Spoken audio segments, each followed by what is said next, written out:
আওয়ামী লীগের সাধারণ নেতা কর্মী, নিরীহ নেতা কর্মী, ভোটার তারা যদি কোন দলে যেতে চায়, জয়েন করতে চায়, তাদেরকে রাজনৈতিক ভাবে আত্মীকরণ করে নিতে হবে। প্রতিবাদ রুখে দেব, আগ্রাসন রুখে দেব, গুলির মুখে কথা বলবো, হাদি সবাই হতে পারবেন না। হয় নাই, গত 15 মাসে একজন হাদি তৈরি হয়েছে, হাদির বিকল্প হবে না। এইভাবে গোটা দেশের মানুষকে জাগরিত করা, অনুপ্রাণিত করা। গণ অভ্যুত্থানের সময় নেতৃত্বের সামনে ছিলেন না, সমন্বয়ক ছিলেন না। অভ্যুত্থানের পরে যখন অভ্যুত্থানের নায়ক হিসেবে পরিচিত তরুণরা যখন চান্দাবাদী আওয়ামী লীগকে পুনর্বাসন, দল গঠন, ক্ষমতা দখলে ব্যস্ত ছিল, তখন হাদির মতো তরুণরা চুলাই রক্ষা করার জন্য রাজনীতির বাইরে এসে প্ল্যাটফর্ম করে তুলেছিলেন। কাজেই এইভাবে ডেডিকেশন দিয়ে সবাই কাজ করতে পারবেন না।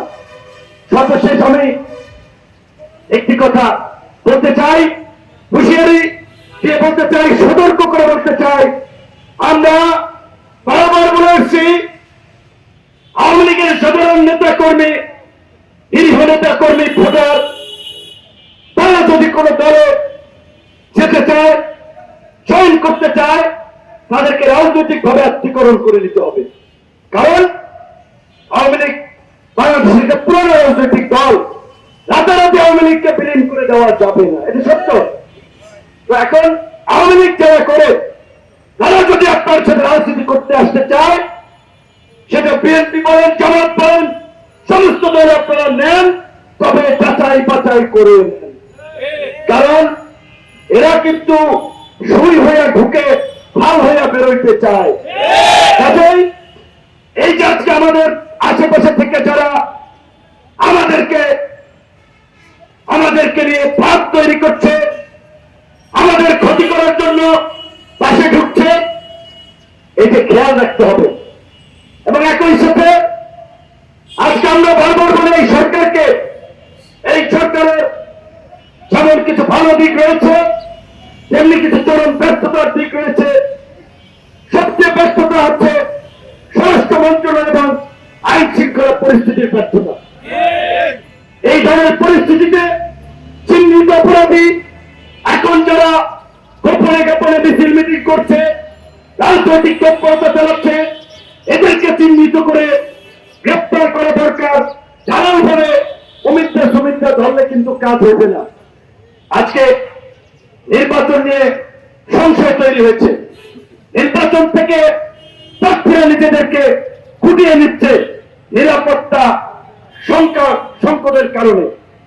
এই অবস্থা যদি চলতে থাকে, তাহলে আসলে আমরা নির্বাচনের মাঠে থাকবো কিনা সেটিও কিন্তু আমাদেরকে বিবেচনা করতে হবে। কারণ সরকার যদি নির্বাচনের উপযোগী পরিবেশ তৈরি করতে না পারে, নির্বাচন কমিশন যদি নির্বাচন আয়োজন করতে না পারে, তারা আমাদের মতো বিপ্লবীরা এইভাবে রাস্তায় জীবন দেব আর সিসি বলবেন এটি বিচ্ছিন্ন ঘটনা, এটির জন্য নির্বাচন থেমে থাকবে না। এই সমস্ত প্রহসন হলে কিন্তু আমরা নির্বাচনে যাব কিনা এই বিষয়ে আমরা রিথিঙ্কিং করব।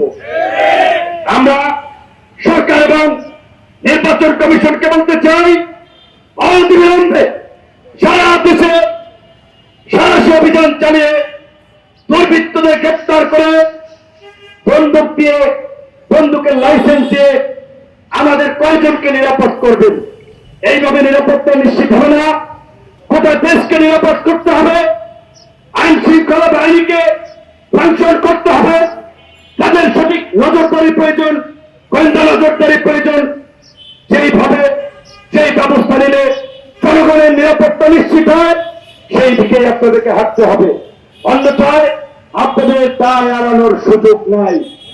কিন্তু এটিও আমাদেরকে মনে রাখতে হবে, আমরা 15 মাস এই অন্তর্বর্তীকালীন সরকারকে দেখেছি, সরকারের কর্মকাণ্ড দেখেছি, তাতে স্পষ্ট একটি রাজনৈতিক সরকার ছাড়া দেশে পরিপূর্ণ স্থিতিশীলতা আসবে না, দেশকে নিরাপদ করা যাবে না।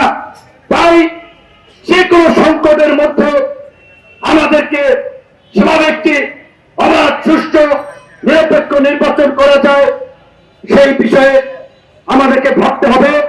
রাজনৈতিক দলসমূহকে সেই দিকে হাঁটতে হবে। আশা করি সরকার এবং রাজনৈতিক দলগুলো যদি সমন্বয় করে কাজ করে তবে সেটি সম্ভব। গণ অধিকার পরিষদের পক্ষ থেকে সবসময় সরকার এবং প্রশাসনকে আগামী নির্বাচনে সহযোগিতা করার জন্য আমরা প্রস্তুত। কিন্তু আমরা বারবার জোর দিয়ে সেই কথাটি বলতে চাই, 2-4 জন ব্যক্তিকে গানম্যান দিয়ে অস্ত্রের লাইসেন্স দিয়ে নির্বাচনের পরিবেশ তৈরি করা যাবে না, নির্বাচনে নিরাপদ পরিবেশ সৃষ্টি করা যাবে না। প্রকৃতার্থে জনগণ, ভোটার, প্রার্থী সবাই যেন